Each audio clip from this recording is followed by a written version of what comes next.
WWE Clash of Champions. Reaction! There's a new tribal chief in town, and it's the best thing going in WWE. Oh, shit! It's Pro Wrestling Bits! Sami Zayn, AJ Styles, and Jeff Hardy stole the entire show until, of course, Roman took it back. I mean, he is the head of the table, but these three veterans / living legends / ladder match specialists delivered a vintage performance that at times made it seem like we were watching ROH or Peak TNA. Sami Two Belts has to be a thing. Carrying around two identical IC titles as an undisputed champion is a type of obnoxiousness that Sami Zayn tends to lean into as a heel. Asuka and Zelina Vega had a nice little match as WWE continues to force a round peg into a square hole by shedding Zelina's managerial responsibilities, where she shines the brightest, in favor of an in-ring career, which is certainly not her strong suit.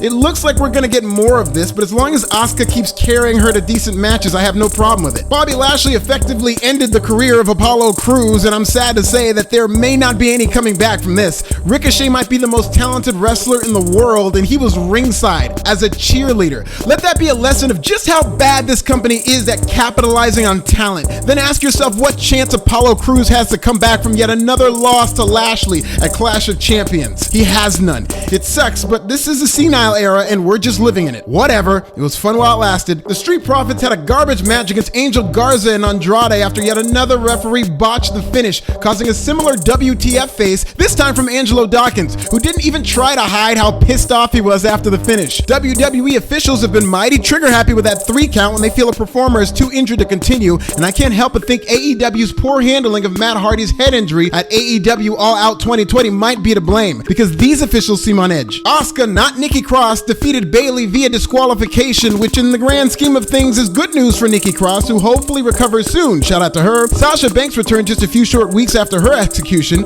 but the bigger story here is Nikki Cross being a late scratch. Nikki appeared to be headed for yet another championship loss to Bayley, which is essentially becoming her gimmick, all while being overshadowed by Alexa Bliss and Banks. Hopefully this serves as a blessing in disguise to quietly transition Nikki Cross away from SmackDown, where she's getting lost in the shuffle, and onto Raw, where she'll be a much bigger fish in a smaller pond. Because if Zelina Vega is the best Raw can do as a #1 contender to Asuka, that's a loud, clear sign that the draft couldn't come soon enough. Drew McIntyre used an all-star cast of legends to beat Randy Orton, and while some incels might complain that the top babyface shouldn't be receiving this much outside interference, blah blah blah, it was actually a fitting finish to a long-term feud that centered around Randy Orton destroying legends en route to challenging Drew McIntyre, only to have his plan backfire when those legends return to get their get back. Backwards as the booking is, I had no problem with this match, and Drew McIntyre might be the best babyface going in an era where WWE forgot how to book them. The tribal chief, the head of the table, the motherfucking law. Roman Reigns made fanboys out of the same Twitter eggs who once despised him, simply by being his charismatically aloof self and talking shit with his shirt off. Reigns had one fire line after another while Jey Uso showed out as an overachieving star in his own right. This is the Roman Reigns that should have pulled up in 2014 when WWE's fickle fan base started turning on him. But what's important is he's here now, and if WWE still knew what it was doing, this long-term head of the table storyline would culminate in a Royal Rumble match against Jimmy Uso and a WrestleMania dream match against The Rock.